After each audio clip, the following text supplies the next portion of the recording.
Question number 10. A man wants to cut three lengths from a single piece of board of length 91 centimeter.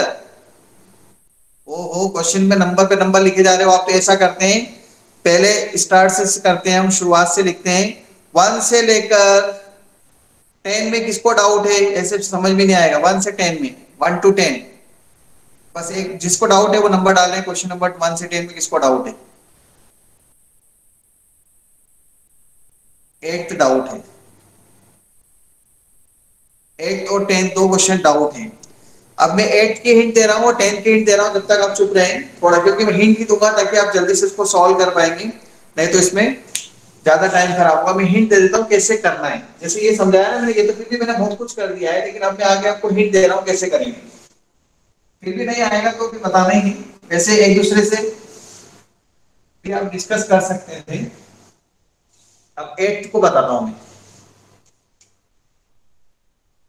ऐसे अपन आगे बढ़ते जाते हैं, continuation में ज्यादा अच्छा है। While drilling a hole in the earth, it was found that the temperature T degrees Celsius at x kilometer below the surface of the earth was given by T equal to 30 plus 25 into x minus 3.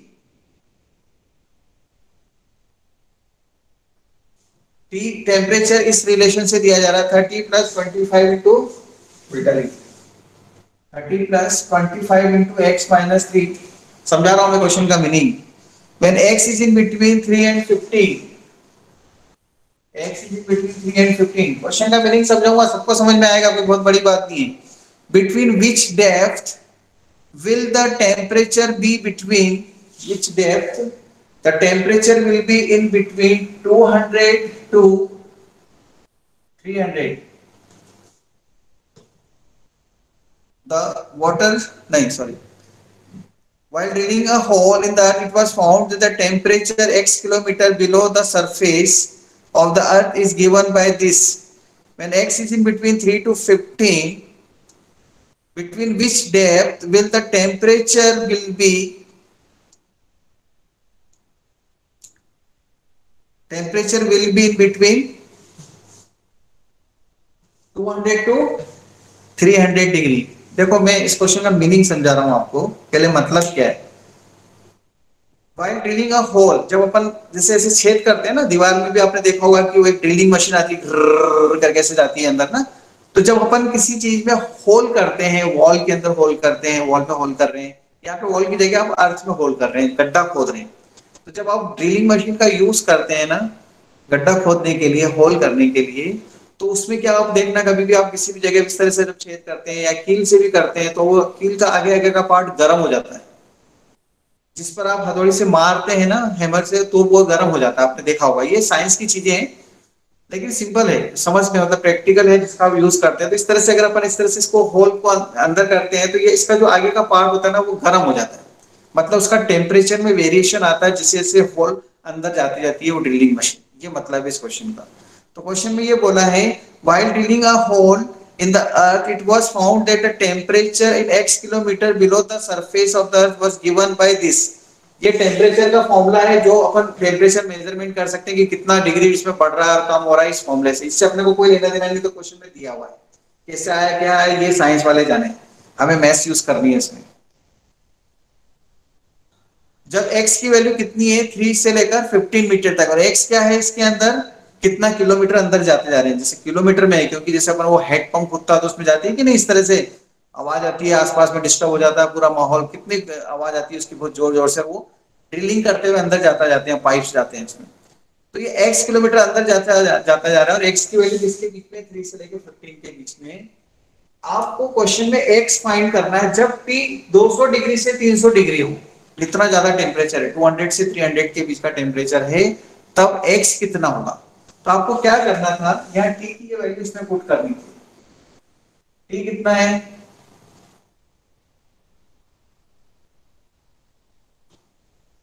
तो x कितना होगा, ये हमें find करना है।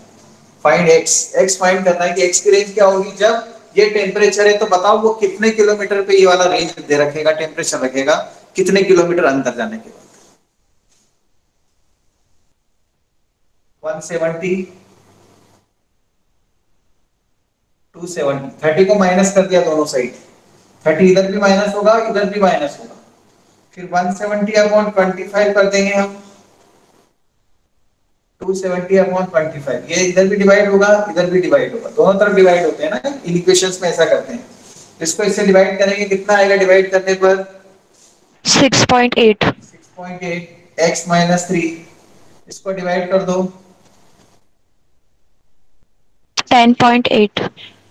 10.8। Yes sir.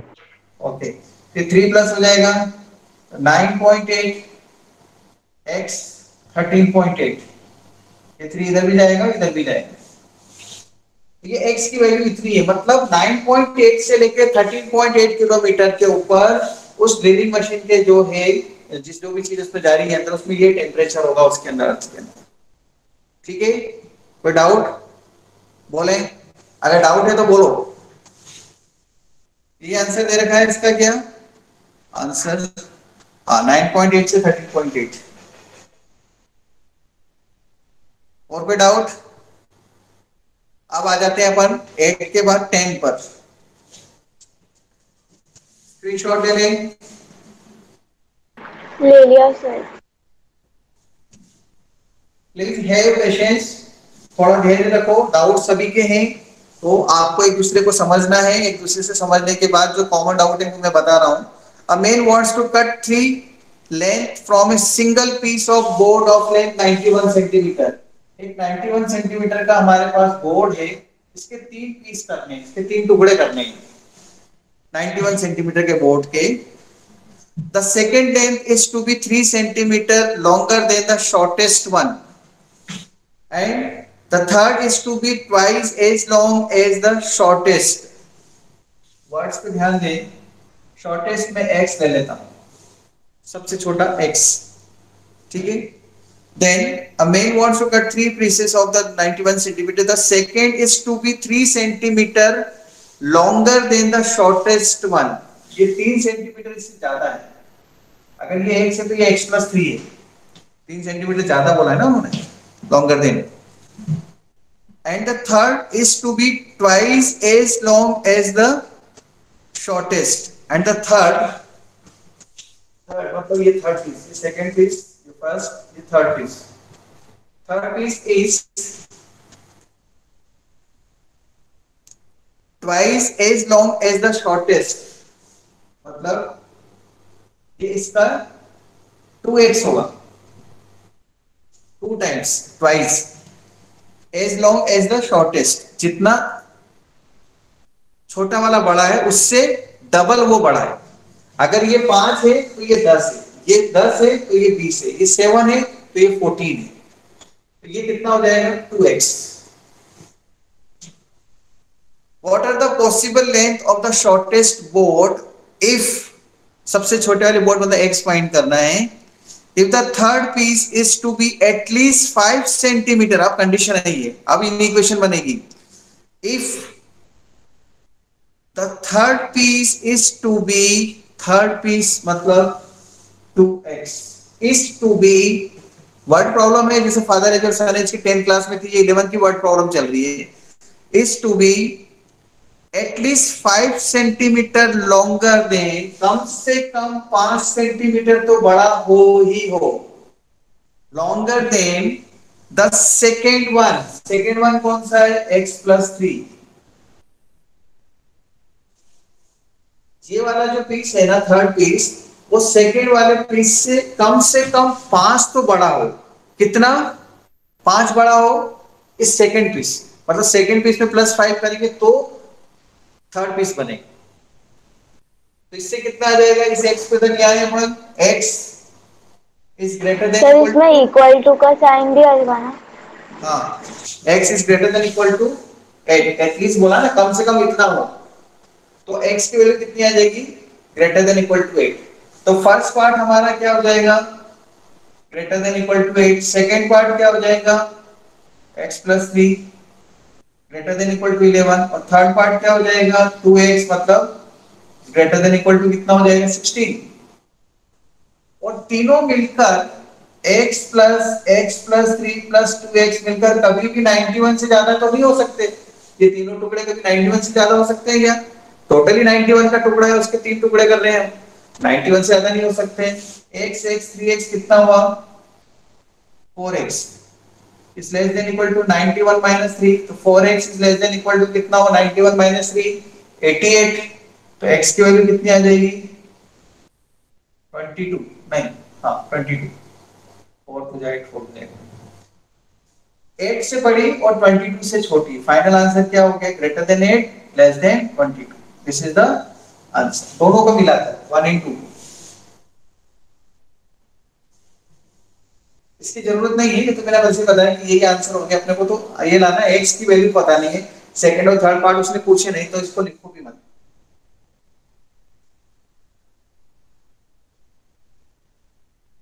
Also ये लिखा और ये लिखा, दोनों को मिला के आंसर।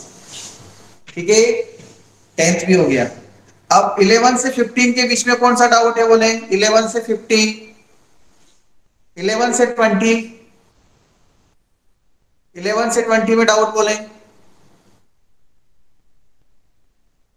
हेलो, 11 से 20 में 19, ओके दिया का 19 है, दर्शिता का भी 19 डाउट है।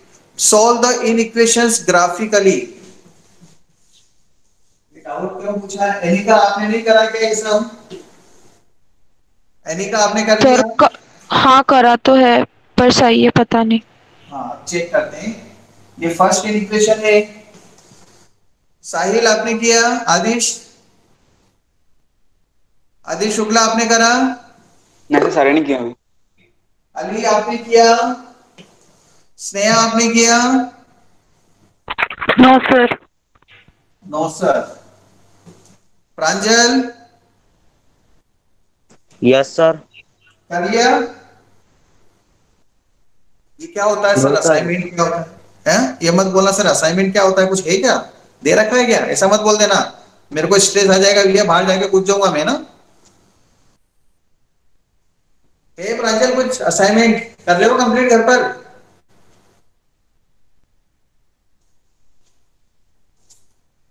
ये सब इन इक्वेशंस हैं। देखो ये जिन्होंने चैप्टर नहीं पढ़ा ना, उन्हें भी समझ में आ जाएगा इसमें करना क्या होता है। वापस तो एक बार हम पढ़ेंगे, मैंने आपको बोल ही दिया था। अब आगे जो चैप्टर्स पढ़ाना हो ना, जो मैंने शुरू कर दिए क्वाड्रेटिक से, कॉम्प्लेक्स नंबर से, वो उसके बाद के नहीं होंगे चैप्टर्स ना। 4x + 3y = 60, ये इन इक्वेशन है। अगर मैं इसको इक्वेशन में कन्वर्ट करूंगा ना, तो सिर्फ इक्वल टू का साइन लगा दूंगा, और जैसे ही मैं इक्वल टू का साइन लगाऊंगा, इसको इक्वेशन नंबर 1 डैश नाम दे दूंगा। ऐसे यहां से y = 2x हो जाएगा, 2 डैश, ये x = 3, 3 dash, x = 4, 4 0 4 dash, y = 0 5 dash. ये इक्वेशंस है। ये क्या है? इक्वेशंस। और ये क्या है? इन इक्वेशंस। इक्वेशंस को पहले इन इक्वेशंस से इक्वेशन में चेंज करेंगे। इक्वेशंस में चेंज करने के बाद इसका स्क्रीनशॉट ले लिया था? Yes sir. स्क्रीनशॉट लेने के बाद, सॉरी, इसको इक्वेशन में कन्वर्ट करने के बाद में 1 2 3 4 को हमने इस इक्वेशन में कन्वर्ट कर दिया। अब इक्वेशन में कन्वर्ट करने के बाद ये 10th क्लास का क्वेश्चन हो गया। तो सबसे पहले हम इसका ग्राफ बनाएंगे। इसका ग्राफ कैसे बनाएंगे? वो सभी को आता है, x/50 y/20 = 1। या तो आप ऐसी टेबल बनाओ जो 10th में करते थे, या फिर इस मेथड से करेंगे। एक तो ये होती है इंटरसेप्ट। इंटरसेप्ट मतलब क्या करना है, इधर राइट साइड में 1 लाना होता है और इससे डिवाइड कर देते हैं, तो ये x² y के अपॉन में जो नंबर आते हैं ना, उससे ग्राफ बन जाएगा। तो ये बना के बता रहा हूँ ग्राफ, जिन्होंने नहीं पढ़ा उन्हें भी समझ में आएगा। फिर y = 2x by 1 by 2 dash, y = 2x। इसके अंदर तो हमको टेबल ही बनानी पड़ेगी, क्योंकि हमारे पास इसमें कांस्टेंट नहीं है। तो x की वैल्यू यहाँ पे कितनी रखें? जैसे आप 15 और 20 चल रहे हैं नंबर, तो 5 रख दो, तो y कितना आएगा? नहीं, x 10 रख दो तो y 20, x 0 रख दो तो y 0 हो जाएगा, x 5 रख दो तो y 10 हो जाएगा। इससे ग्राफ बन जाएगा। x = 3, क्या लिखेंगे? Parallel to Y axis, 9 class, line parallel to X axis, Y axis, x equal to 3, x equal to 0, Y axis, y equal to 0, x axis. सबका ग्राफ बना रहा हूं मैं, देखो बाई 3, बाई 4, बाई 5, सबके ग्राफ एक साथ बनेंगे। 10th क्लास में एक एक ग्राफ बनाते थे, दो दो बनाते थे, तीन भी बनाए थे ट्रायंगल में, यहाँ पर एक साथ 5 है। देखो कितने सिंपल है, लेकिन रफ बना रहा हूं ना। इसको कैसे बनाएंगे हम? 15 और 20 लेना है यहाँ पर, तो 4 नहीं 5 10 15 20 25 5 सेंटीमीटर ले लो एक्स एक्सिस पे, इधर भी 5 है।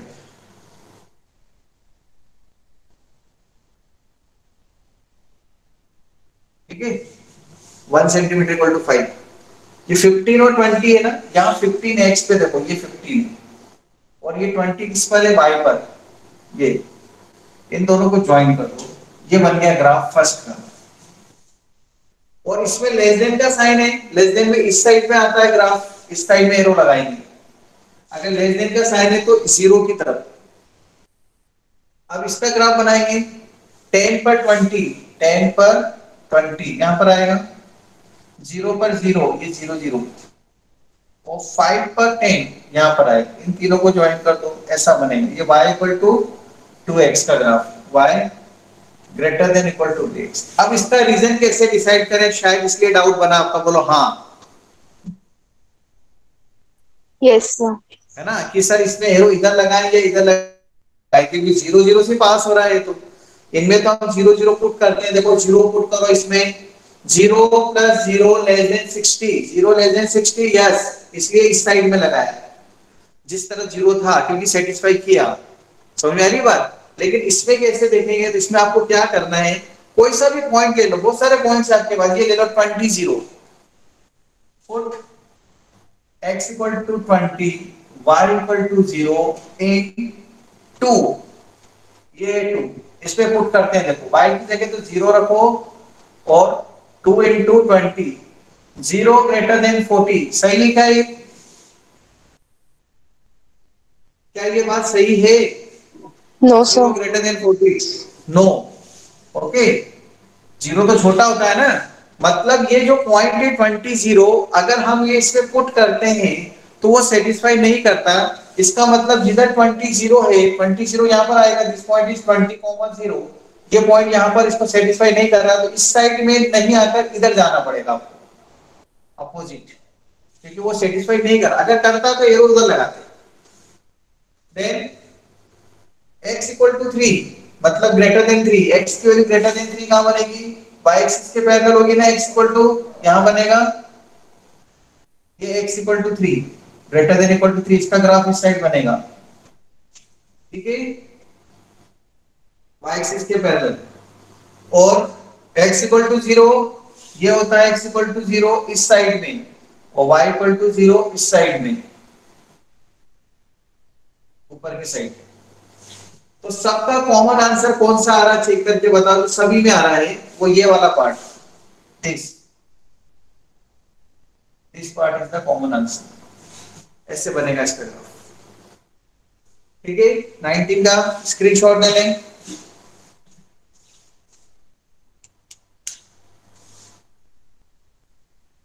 इसके बाद 20 भी बोले हैं क्या?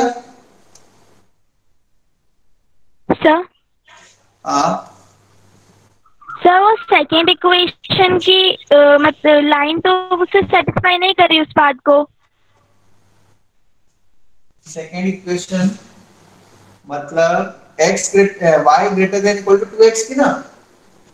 हाँ हाँ, सॉरी सॉरी, यस सर। हाँ बिल्कुल बिल्कुल सही बोले। तो हमने बोला है, एक मिनट गलत लिख दिया मैंने, इसके इधर जाना पड़ेगा ना, इस लाइन के इस साइड में ना, मतलब कौन सा बनेगा? सही बोले आप, सॉरी। देखो एक मिनट, मैं थोड़ी सी जल्दीबाजी करी, कहां पर आएगा? इसके इस साइड, सो y एक्सिस के पर। हाँ ये वाला पार्ट आएगा क्या इधर छोटा सा?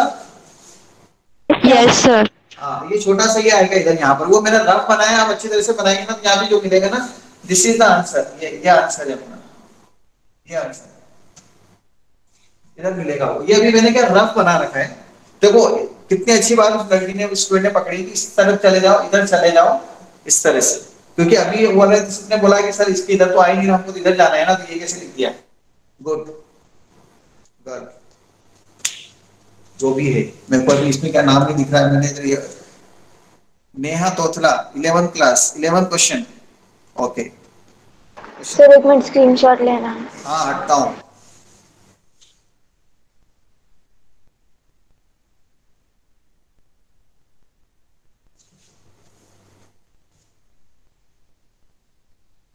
इलेवंथ भी डाउट बोला है नेहा।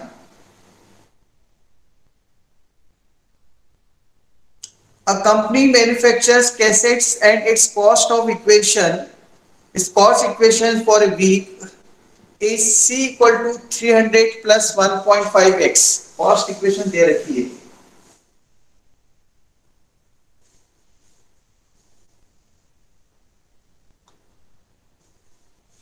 मैंने आपको इसकी बहुत सारी वर्ड प्रॉब्लम खुद सॉल्व करके दी थी शायद, मुझे याद है, पर मैंने वो डीपीपी के क्वेश्चंस नहीं कराए थे, इसलिए आपके डाउट्स हैं।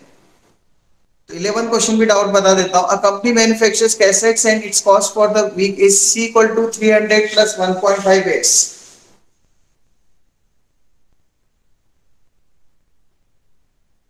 ये कॉस्ट फंक्शन है, इसका मतलब क्या होता है, इस क्वेश्चन का मीनिंग समझाता हूं कि जो कंपनी कैसेट्स बनाती है और वो सेल करती है, तो जितनी भी कैसेट सेल करेगी उसमें 1.5 का मल्टीप्लाई प्लस 300 करेंगे तो इतनी उसकी कॉस्टिंग हो जाएगी उसके पास। And its revenue equation is R equal to 2x।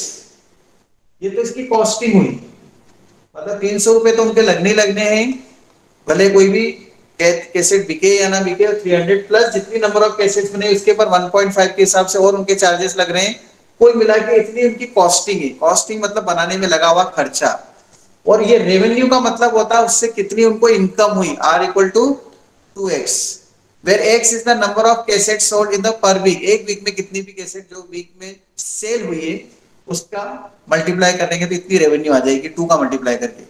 How many cassette must be sold for the company to realize the profit. Profit कैसे मिलता है बताओ, ये हमारी इनकम है, ये हमारी खर्चा है, तो कैसे फाइंड करते हैं profit. Income R minus C। Yes R minus C, ये हमारा प्रॉफिट है। P equal to R minus C, अपन बोलते थे ना क्या, सेल माइनस कॉस्ट प्राइस।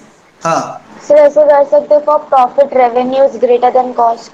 हाँ ये लिख देना प्रॉफिट इज ग्रेटर देन 0, या ऐसा लिख दें कि जो रेवेन्यू है वो कॉस्ट से ग्रेटर होगी, यही बोल रहे हो तभी प्रॉफिट होगा। Yes sir. रेवेन्यू कितनी होगी 2x ग्रेटर देन कॉस्टिंग, मतलब 300 प्लस 1.5x, इसके बाद 2x minus 1.5x equal to greater than 300, 0.5x greater than 300, तो x is greater then 600।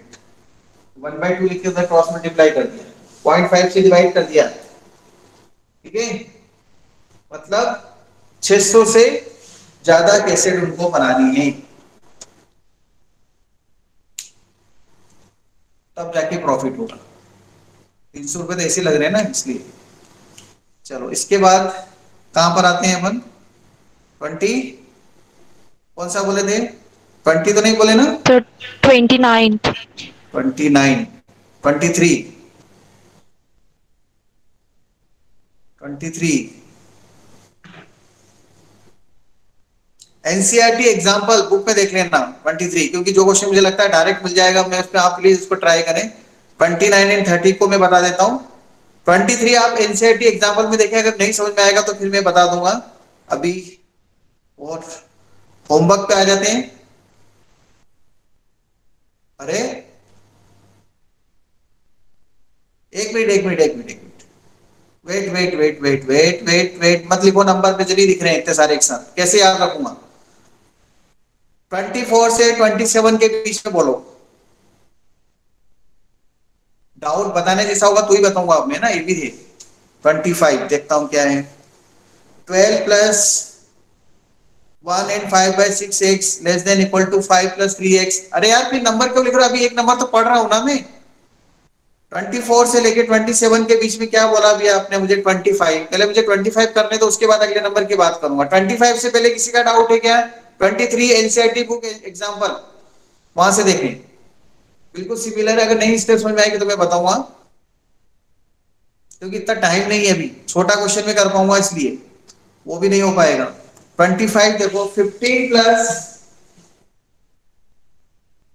Sir, 12 plus.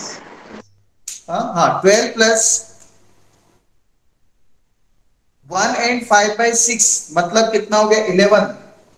11x/6। Mix fraction को उसमें चेंज कर दिया, less than equal to 5 plus 3x।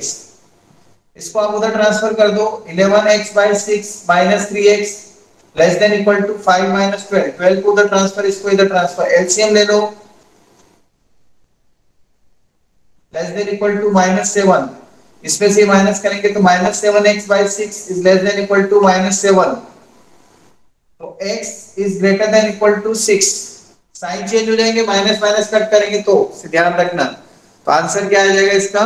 x greater than equal to 6। Condition दे रखी है x belongs to n, natural number. ठीक है, तो नेचुरल नंबर है तो इसका आंसर क्या लिखेंगे? x greater than equal to 6, but natural number होना चाहिए। मतलब 6.1 आंसर में नहीं आएगा, 6, 6, 7, 8, 9 and so on. Second case में क्या दे रखा है? x belongs to r। अब r बोल दिया मतलब रियल नंबर्स, रियल नंबर। ये फर्स्ट केस में x बिलोंग्स टू n, और सेकंड केस में x बिलोंग्स टू r का मतलब है सारे रियल नंबर। और रियल नंबर मतलब 6 से बड़े रियल नंबर ऐसे होते हैं, 6 टू इंफिनिटी। 6 को भी लेना, 6 से बड़े सारे नंबर ऐसे, ये 6 और 6 से बड़े, तो इसमें बहुत सारे नंबर है नंबर लाइन के ऊपर। नेचुरल नंबर बोल दिया ना, इसलिए अपने को क्या लिखना पड़ेगा? 6, 7, 8, 9, उसमें पॉइंट वाले नंबर नहीं आएंगे इसलिए। ठीक है, all of you right, I am present. कल इसको कंटिन्यू करेंगे, इसके डाउट्स और बता दूंगा जो बचे हैं। प्लीज डोंट लीव, लीव नहीं करना, लीव नहीं करना।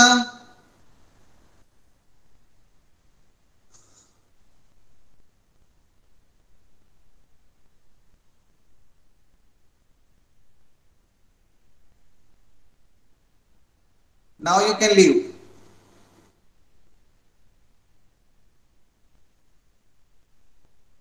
Now you can leave.